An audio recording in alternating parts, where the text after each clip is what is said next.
Former chairman of one of the largest private sector engineering firms in Guyana, industrial engineer Stanley Ming, said government should move away from green art kokers to aluminum or even steel structures. The businessman told Capital News that most of the koker systems in the country was built by the Dutch government as early back in the 1920s and that they have outlived their lifespan. His comments came against the backdrop of the collapsing of a koker at Kingston, which caused massive flooding in the community and several other areas in the city.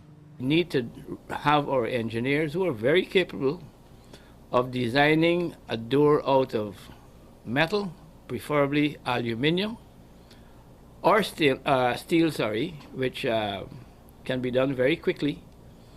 That will be far superior to the wooden design that we have. And it will also cater for the event of the door not locking properly, that it would not collapse inwards. In fact, I went down there last week with Mr. Jerry Mascavaya from Infab, and we very quickly were able to come up with a very simple design. It doesn't need a lot of engineering to make it out of steel, which will last a minimum of twice as long as a wooden door. Ming said a quotation to that effect was submitted to the Ministry of Works and Communication for consideration. He also expressed concern that after 1 week of the collapse, there has not been a permanent replacement.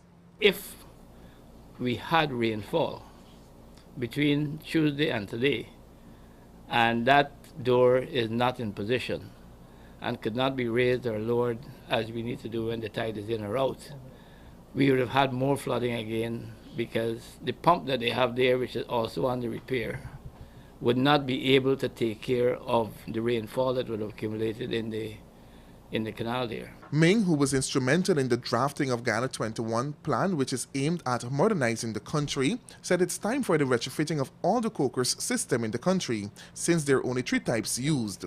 We need to move away from the wooden doors, because it is not, in my opinion, the right system, because the wooden doors, they slide up and down in a slot in the koker that is made out of concrete.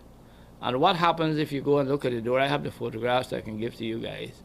The door is at least 75% good in terms of the material, but the 2 ends of it, which slides in the concrete grooves, are worn, badly worn to almost half the thickness. So if the door is subject to severe pressure, which is what it was subject to the high tide, it will flex inwards because of the way in which it is designed, and will pop out. And I suspect that that is what happened. Kingston residents continue to complain that this is the 3rd time that the area experienced such flooding in recent times. Residents pleaded with the government to take quick action, not just to correct the issue on a short-term basis, but permanently. Leroy Adolphus, Capital News.